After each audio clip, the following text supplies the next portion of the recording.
معبد خينوم بإسنا هو المعبد الوحيد الباقي من 4 معابد كانت موجودة في إسنا، والمعبد الحالي أقيم على أطلال معبد قديم ترجع بدايته إلى عصر الأسرة ال18،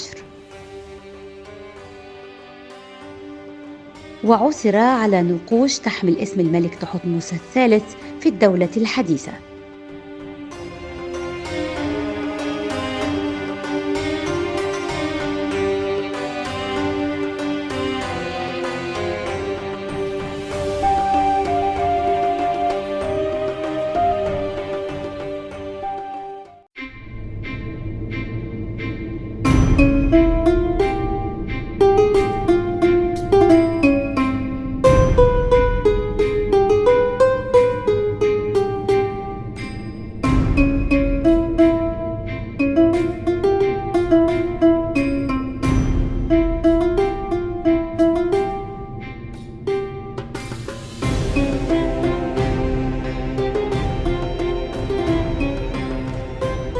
معبد إسنا مكون من عصرين يعتبر الموجودين حاليا، الجزء البطلمي والجزء الروماني.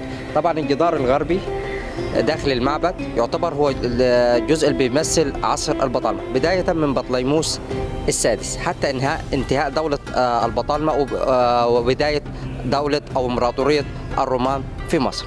طبعا يحتوي هذا الجدار على أهم مناظر المعبد، هو منظر الإله خنوم، بيجسد إله خنوم وظيفة الخلق. المنظر الموجود في الجدار البطلمي منظر بيحكي ازاي الاله خنوم خلق البشر. يعتبر الاله خنوم زي ما قلنا الاله خالق عند المصري القديم الذي مثل وشكل بخروف براس انسان او كذا مره، او ممكن ياتي بالمنظر الحيواني كخروف او ككبش. هنا نجد الاله خنوم جالس على عجله الاواني الفخاريه، موجود على دولاب الفخراني، مع وجود كاهن بيساعده في عملية الخلق. فهنا الإله خنوم بيخلق اثنين، الإنسان والقرين، الإنسان والقاء.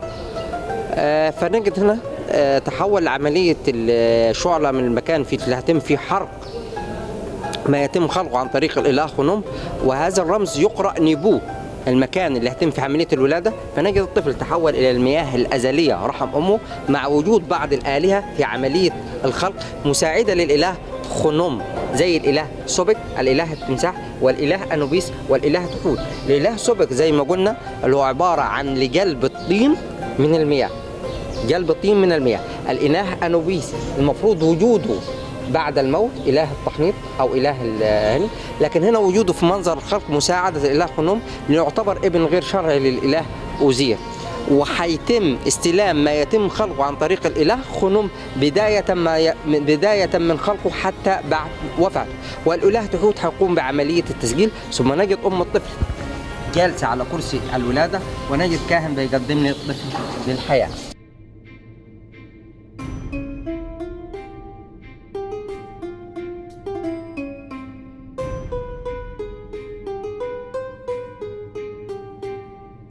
هناك مجموعة من الأعداد بتقول إن الإله خنوم مش هيخلق واحد ولا اثنين ولا ثلاثة، ده هيخلق ملايين البشر. تقرأ هذه الكلمة 6 معناها 100 مليون. 100 مليون، 100 مليون دي 100، وده الرمز بتاع المليون. فبتقول إن الإله خنوم هيتم خلق ملايين البشر، أهمهم أطفال رديء الثلاثة اللي أصبحوا ملوك في عصر الدولة القديمة. وده دليل على أن الإله خنوم ليس خالقا لعامة الشعب، بل خالقا أيضا للملوك.